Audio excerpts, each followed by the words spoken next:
Before the police ever asked him a question, he asked for a cigarette. Not water, not a lawyer, a cigarette. Because when someone knows their life is about to split in two, the body looks for delay. A few seconds longer. One last breath. One last lie they can tell themselves. Tonight's story is not about a chase. It's not about DNA. And it's not about a mystery that takes years to solve. It's about a woman who trusted the wrong person, and a man who believed talking would save him. A conversation that started calmly and ended with a body in the ground. As you listen, pay attention to the moments between the words, the pauses, the explanations, the things he didn't need to say. Because this case wasn't solved by evidence first, it was solved by sentences. And before we go any further, if you enjoy slow, immersive true crime stories like this, take a second to subscribe. Not for the algorithm, but so you don't miss the next story where one decision, one conversation changes everything. Before he said her name, before he explained why he had her car, he asked for one small thing, a cigarette. Because when someone is about to confess to the worst moment of their life, the body tries to bargain first. A smoke, a sip of water, a pause, anything to delay the truth that's already rising.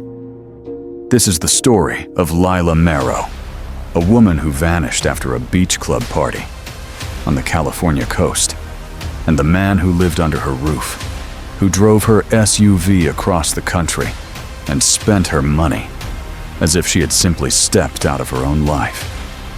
Lila Marrow came from money, but she never acted like it. She wore old jeans. She tipped too much. She trusted too easily. She adopted dogs no one wanted, and people who needed somewhere to land. She lived alone in a quiet coastal town just outside Monterey. A pale house, 2 streets from the water, sliding glass doors, open curtains, light everywhere. But Lila had one rule. She always locked up. She used to joke about it. She'd say even the ocean has boundaries. Then she'd lock the door. Every time. So when her best friend arrived at the house the next morning, something felt wrong immediately. The sliding door was open, just a few inches. The air conditioner was running full blast, and Lila wasn't there. The night before, Lila had attended a party at a popular beach club. Music, drinks, familiar faces. She laughed. She talked. She danced. She left close to midnight. That was the last time anyone could say they saw her for sure. The next morning, Lila was supposed to be in court. She had filed for a protective order against a neighbor who had been escalating. Notes, threats, an obsession that had started to feel personal. Lila took it seriously, but she never showed. By that evening, her friends were worried enough to drive to her house. No answer at the door. No reply to texts. No calls returned. Her silver SUV was gone. They went inside. Nothing was overturned. Nothing looked broken. There were no signs of a struggle. It didn't look violent. It looked interrupted, like someone had been pulled out of their life, mid-sentence. Then they noticed something else. Lila's dogs were gone. Both of them. No leashes, no bowls moved. No note. That was when police were called. At first, investigators considered that Lila might have left on her own. Stress, fear, a sudden decision to disappear. But her phone was still inside the house. Her laptop hadn't moved. Her clothes for court were still laid out. And then her bank activity started. Gas stations, fast food, cheap motels, not in California. Her card was used in Idaho, then again near Spokane, Washington. Detectives pulled ATM footage. A man in a baseball cap, standing alone, using Lila's card. Moments later, he stepped outside and got into Lila's SUV. when detectives showed the image. To Lila's friends, they didn't hesitate. They recognized him immediately. His name was Evan Cole, a man Lila had met weeks earlier at a bookstore cafe. Quiet, polite, always between jobs, always talking about starting over. Lila had let him stay in her spare room. She told friends it was temporary, just until he got back on his feet. Because that was who she was. But now, the man living under her roof was driving her car across state lines and using her money, while she was nowhere to be found. And in that moment, the case stopped being about a missing woman and started becoming something far darker. Evan Cole had not planned to run for long. That was the part he never said out loud. At first, he told himself it was temporary, just distance, just time. He believed that if he drove far enough, the questions would soften, the urgency would fade, and whatever had happened back in that pale house by the ocean would feel less real. The road helped with that. Miles have a way of dulling memory. Gas stations blur together, receipts pile up, and every state line feels like a reset. Evan told himself he wasn't hiding, he was relocating. But the credit cards told a different story. Every swipe marked his location. Every purchase narrowed the search. And by the time Lila's card was used near Spokane, detectives already knew. This wasn't a misunderstanding. It was movement. They believed Evan was heading north, possibly toward Canada. But criminals don't always get caught because of big mistakes. Sometimes they get caught because fear makes them careless. In Seattle, Evan walked into a store with almost no money left. He hadn't slept properly in days. He hadn't eaten much either. When security stopped him for stealing food, he didn't fight it. He didn't run. He just stood there. Police arrested him on the spot. To Evan, it felt like relief. To detectives in California, it was opportunity. Within hours, they were on a plane. They didn't fly across the country. For a stolen SUV, they flew because Lila Marrow was missing, and the man living under her roof was the last person seen benefiting from her absence. In the interrogation room, Evan looked smaller than he had in the photos. Not weaker, just worn down. His clothes hung loose. His eyes struggled to focus. Before the detective finished reading his rights, Evan started talking.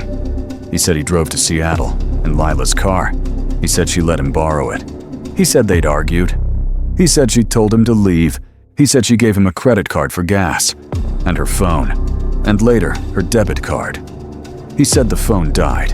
He said he forgot the charger. He said he tried to call her, but he never explained why she hadn't called him. When detectives asked about the money, Evan shrugged. He said he took some cash. He said he took jewelry, a couple $100s. He said it like it wasn't theft, like it was an inconvenience. The detective didn't raise his voice. He didn't accuse. He just listened. And then he asked one question. That shifted everything. He asked Evan why the warrant was so high. Evan froze. He said car theft was one thing, but this felt different. He said it felt serious. The detective told him. He was hoping Evan could explain that. That was the moment Evan realized. He wasn't sitting in a room about property.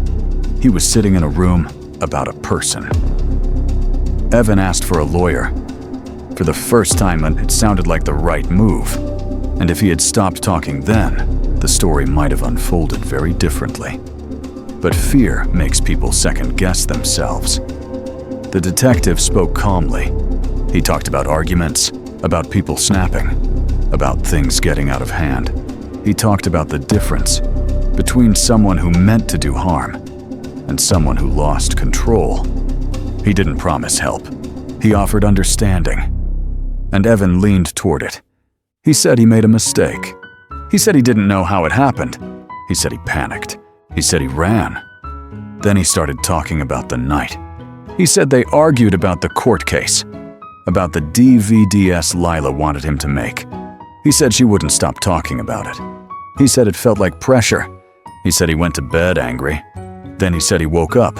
He said he heard her yelling. And then his voice changed. He said he remembered standing over her. He said she wasn't moving. He said there was blood everywhere. The room stayed quiet. When detectives asked how she ended up on the floor, Evan hesitated. Then he said he picked something up. A hammer. He said he didn't remember how many times. He said it happened too fast. He said afterward, everything felt unreal. He said he covered her body with a blanket.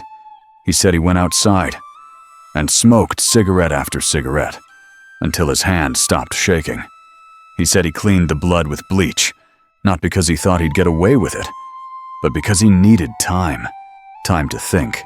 Time to breathe. Time to decide what came next. And that was when detectives realized Evan wasn't finished talking. He was only getting started. It became harder for him to stop. The detectives didn't interrupt him. They didn't rush him. They let the silence work. Evan said after he cleaned the blood, the house didn't feel like a home anymore. He said it felt hollow, like the walls knew what had happened and were waiting for someone else to figure it out.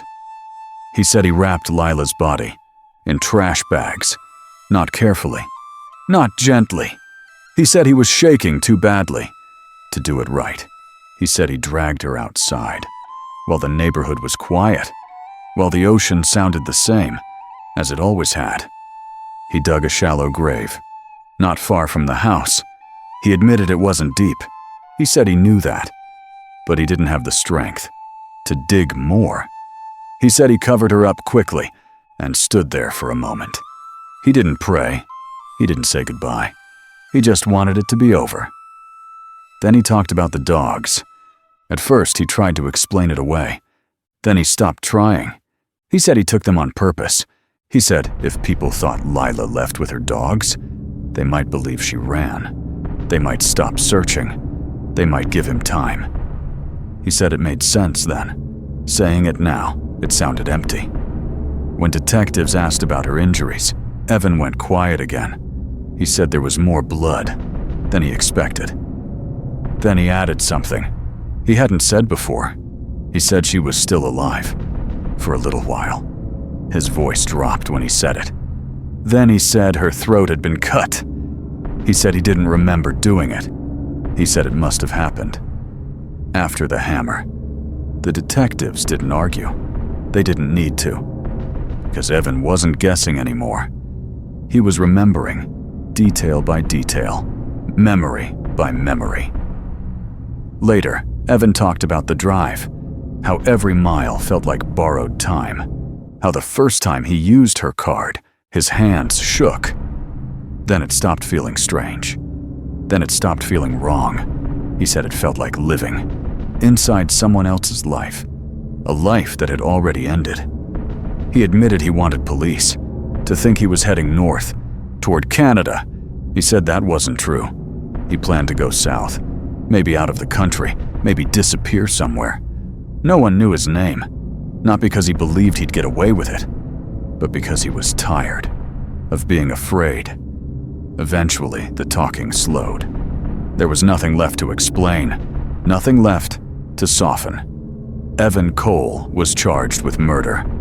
Investigators recovered evidence that confirmed what he had said. Lila Marrow's body was found where he said it would be. Her dogs were located. The story Evan told in pieces was now written in facts. His attorneys later argued that his mental state mattered, that his confession came in fragments, that not everything was perfect. A deal was reached. Evan pleaded guilty to second-degree murder. He was sentenced to decades in prison. Lila Marrow never came home. Her house was sold, her belongings packed into boxes by people who never met her. Her name faded from the headlines, but her case stayed alive. Not because it was unique, but because it was familiar, because it showed how quickly trust can turn into access, and how words, once spoken, can never be taken back. Evan didn't confess because he was forced. He confessed because he kept talking. He believed explaining himself would make it better. He believed honesty would soften the outcome. But interrogation rooms aren't built for explanations. They're built to collect words. And once those words leave your mouth, they don't belong to you anymore. They belong to the room. And the room decides how your story ends.